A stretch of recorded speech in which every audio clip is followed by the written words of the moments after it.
Hi, this is Dr. Matar. Today we're going to talk about how to prevent overeating when eating out. I had a patient who was struggling on the plane and she just had to eat out all 3 meals. The concept of being in the kitchen was not real to her. She had just changed her jobs and was very close to retirement.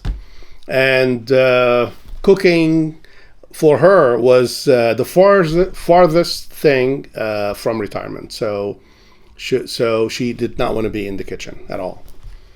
That was a problem because she was eating out foods that she had been eating out for a long time. She's used to eating this way. So when we gave her a plan based on whole foods and mostly vegan, because she needed to actually do that for her health condition, that was so unreal to her and she could not stick to it. Can you imagine being on a completely vegan plan without having to eat out at all? You have to really like being in the kitchen. You have to prep some vegetables and so forth. So what we had to come up with for her, and then she tested it and modified it until it actually became a real solution for her, was that the first thing she needed to eat before the main course, be it breakfast, lunch, and dinner, doesn't matter. She had to come up with ways to eat fruits and vegetables. For breakfast, it would be just something as simple as an apple before eating your food.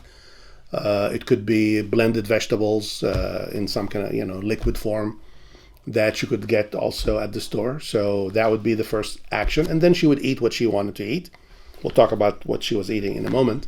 For lunch, it would be a big salad before eating the main course, which could be a sandwich or something. And for dinner, the same thing. Big source of whole plant-based meals. And we gave her options on this, so she could find options on different menus at restaurants around around town. We got those menus and we looked at different items that would qualify as whole plant-based dishes.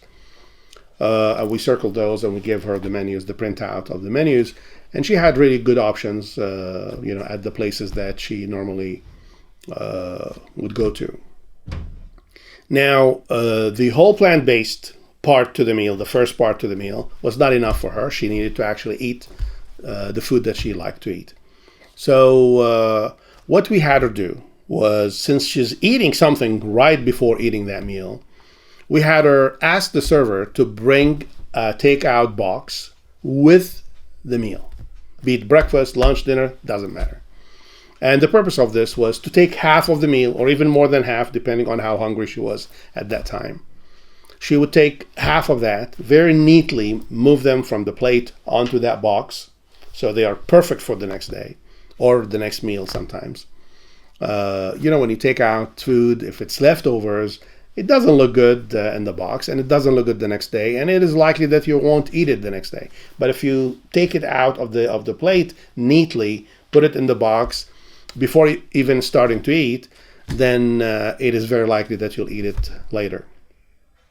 So what she would do, basically, she would take half, put it in a box, set the box to the side, and start eating her meal. She noticed that over time, she did not need to eat even half of the meal. She went from half to about a third, then about a quarter. And she did report frequently that after having the vegetable, the whole plant-based dish, she was not really in need to eat anything else. So this caused her to start seeing results on a plan where she is only eating at restaurants. Okay? So she started seeing results. She got very excited about this. She felt for the first time in many, many years that there's hope. There's something that she could, in fact, do about it, and effectively. And because of that, because of the results that she started to see, she was able to start getting into the frame of mind where she would be willing to make modifications to her lifestyle. So she worked on another lifestyle change and another lifestyle change and so forth until she achieved her ideal weight. When she did that, I remember she was in tears. I think we have her on video talking about this. She was extremely excited. And it was a huge win for her, and obviously it was a huge win for us. I hope this helps. Take care. Hi, this is Dr. Matar again. If you like the video, please give it a like and subscribe so you can get the future videos. If you're new to the channel, what I do here is I discuss cases of my most successful patients who struggled with diet and exercise, yet were able to achieve at the end of their programs a well, fit, and slim life. I want the same for you, so if you have any questions or comments, please send them my way. I'd love to hear from you. Thank you.